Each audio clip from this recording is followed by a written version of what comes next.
Are Bali's beaches really as amazing as Instagram makes them look? I analyzed 1,500 real traveler reviews to separate the truth from the hype. Here's what you actually need to know before booking your trip.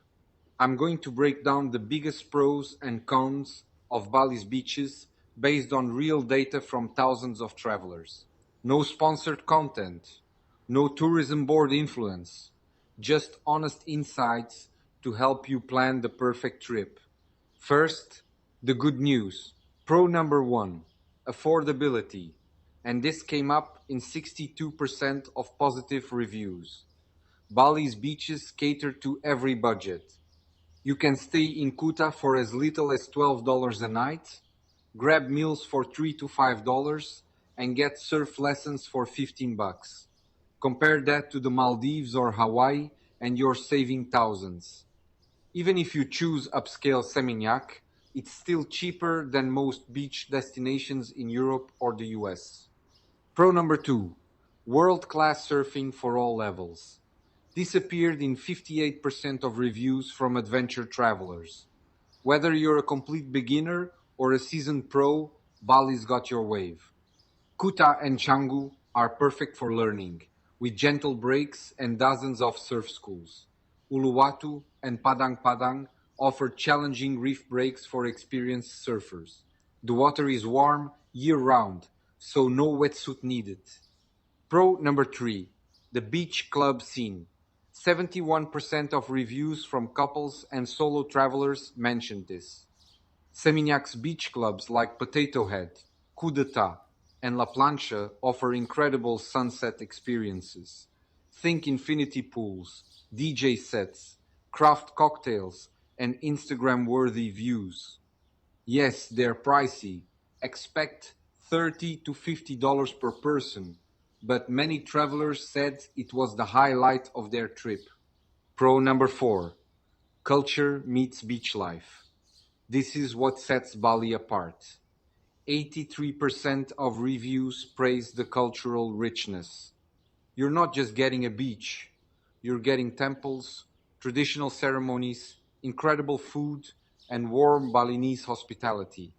Within minutes of any beach, you'll find yoga studios, organic cafes, traditional warungs, and spiritual experiences. No other beach destination offers this combination. Pro number five, easy logistics. Mentioned in 67% of reviews from first-time visitors, Bali is incredibly easy to navigate. International airport, cheap ride-sharing apps like Grab and Gojek, English widely spoken, and ATMs everywhere. You can arrive with zero planning and figure it out as you go. Plus, the tourism infrastructure means reliable Wi-Fi, good restaurants, and Western amenities when you need them. Now, that's the good stuff. But here's what the reviews also revealed, and this is critical information that most travel influencers won't tell you. Let's talk about the cons, because understanding these could save your vacation. Here's the reality. Con number one, the crowds. And this is the big one. 41% of reviews mentioned overcrowding as a major issue. Kuta Beach during peak season is shoulder to shoulder tourists. You'll struggle to find space for your towel. Seminyak is better, but still busy. Traffic getting to beaches can add an hour to your trip.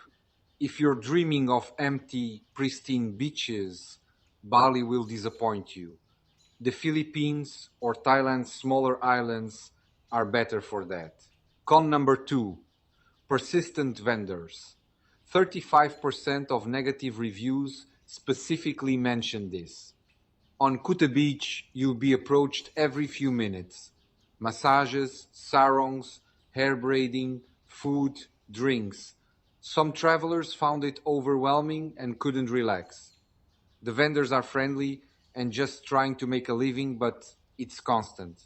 Nusa Dua's private resort beaches eliminate this, but you'll pay premium prices for that piece. Con number three, pollution and cleanliness. 28% of reviews mention plastic waste and dirty water especially during rainy season from November to March. Monsoon rains wash trash from rivers onto beaches. Some mornings you'll find plastic bottles, wrappers, and debris scattered across the sand. While hotels clean their beach sections daily, public areas can be disappointing. This was travelers' biggest letdown, the reality versus the Instagram photos. Con number 4, dangerous swimming conditions. This appeared in 23% of reviews and is seriously important. Most of Bali's south coast beaches have strong currents and powerful waves. Every year, tourists drown because they underestimate the ocean. Red and yellow flags mean dangerous. Respect them. If you want calm, swimmable water for families, choose Nusa Dua or Sanur. Everywhere else requires strong swimming skills and constant vigilance. Con number 5, the price trap in upscale areas. While Bali can be cheap, it's also easy to overspend. Seminyak beach clubs charge $30 to $50 minimum spend per person. A simple beachfront lunch runs $20 to $30. Cocktails are 12 to 15 bucks each.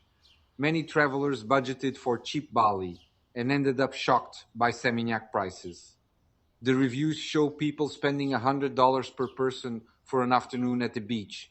That's not budget travel. Know which areas match your budget before you book. So, are Bali's beaches worth it? Based on the data, yes, but only if you match your expectations to reality. Don't expect empty tropical paradise. Expect vibrant, busy beaches with incredible culture, great food, and experiences for every budget. Go in April, May, September, or October for fewer crowds. Choose Kuta for budget and surf, Seminyak for beach clubs and nightlife, Nusa Dua for families and calm water, or Sanur for local vibes and peace. Bali's beaches aren't the most beautiful in Southeast Asia, but they're the most diverse and accessible. Want to dive deeper?